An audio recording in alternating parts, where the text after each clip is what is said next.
in conventional sense, this is not a pre-poll budget wherein you would expect the finance minister to come out with sops, especially for the weaker sections, farmers. This is basically a vote on account. I mean, it's not a classical budget wherein you get numbers, you get, what's in, what's out, who's the winner, who's the loser. It's sort of a manifesto or a policy intent of the government. On one hand, exuding confidence that they are returning to power, and not giving any sops. At the same point in time, if you consider last 2 or 3 elections, whenever the interim budgets have been placed, the finance ministers have loosened the purse strings to reach out to the voters. But this has not happened this time around. So what they have done is that they have tried to recall or underscore the major flagship schemes of this government, its performance, especially for the weaker section or the beneficiary class in the last 10 years, and then also given a glimpse of what lies ahead. So, for instance, they have increased the scope of the rural housing scheme for the poor, but at the same point in time, the great Indian middle class, which was perhaps hoping for some sort of a relief in the income tax slabs, they haven't got it there. But at the same point in time, the government has promised that a similar scheme for the urban middle class, the housing scheme, will be brought in post the elections. And the third is obviously giving a peek into what is the larger policy intent of the government, both not only in terms of the social sector schemes, but also when we talk about this population control, the political intent of the government or the policy intent of the government as far as the core political agenda of the party in power.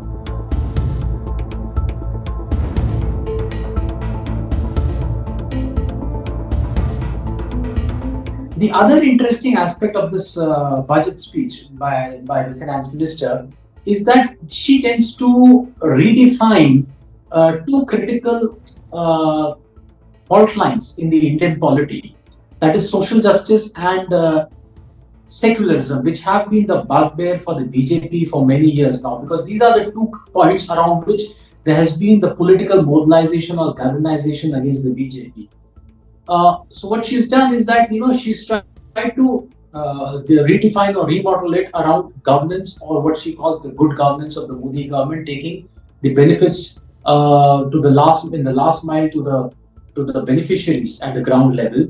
And then she said that secularism is basically trying to end nepotism, trying to bring the benefits of the government schemes to the people.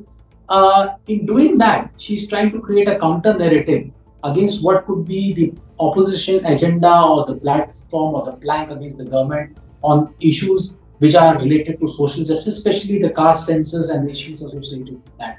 So I think the good governance model being pitched against the classical construct of caste and social justice and secularism in the Indian polity, that is another novelty or an interesting factor of this speech.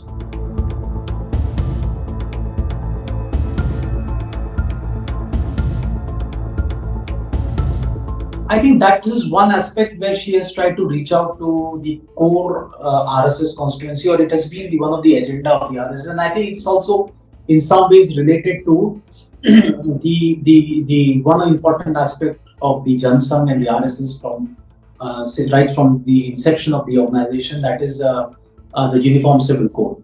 Now, the one form of a pilot project of the Uniform Civil Code would be introduced in the Uttarakhand Assembly on the 5th of this month, wherein a committee was formed and they are likely to give a report. But I think that may, in the days ahead, be expanded at the national level.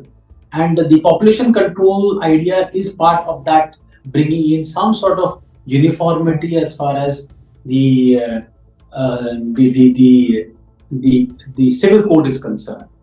Now, there's been a bill, a private member's bill, which was also introduced by one of the ministers in the Modi government earlier, Sanjeev Balian, who is an MP from Muzaffarnagar, on population control. There have been some measures which have been taken by the Assam government of Himanta Biswa Sarma in Assam. So I think these experiments or political balloons have been floated in the past. Formation of a committee is a very clear political intent towards that direction. Though the government has not clearly specified exactly what would be, the terms and the terms of the committee and the mandate of the committee, and who would be, participating in those proceedings, or the members of the committee.